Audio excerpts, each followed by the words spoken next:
करमिती by जी भगवान श्री कृष्ण की अनन्य प्रेमिका थी। उनका जन्म एक राजपरिवार में हुआ था। उनके पिता एक राजा के मंत्री थे, पर बचपन से ही करमेती बाई का मन राजसी वैभव में नहीं बल्कि ठाकुर सेवा में रमता था। वह जब भी सुबह उठती, श्री कृष्ण का नाम लेती कान्हा, और उसी समय उनकी माताजी की भी नींद खुलती।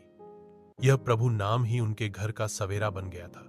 दिन भर वे अपने घर का सारा कामकाज निपटाती और फिर ठाकुर जी की मूर्ति के सामने बैठकर भजन कीर्तन में लीन हो जाती। सेवा, ध्यान और प्रेम यही उनका जीवन था। जैसे जैसे वे बड़ी हुईं, उनके रूप, गुण और संयम की ख्याति दूर दूर तक फैलने लगी। एक दिन उनके पिता ने उनका विवाह तय कर दिया। योग्य वर खोजा गया और तैयारियां भी शुरू हो गईं। परंतु करमेती बाई को यह स्वीकार नहीं था। वे जान चुकी थीं कि उनका जीवन श्री कृष्ण के चरणों में ही समर्पित है। वे संसार के बंधनों में नहीं बंधना चाहती थीं।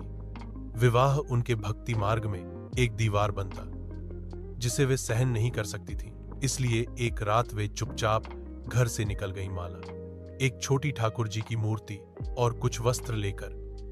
जब उनके पिता को पता चला तो उन्होंने तुरंत सैनिक भेजे। राजाज्ञा थी, करमेती को हर हाल में ढूंढ लाओ। सैनिकों ने हर दिशा में खोज शुरू की।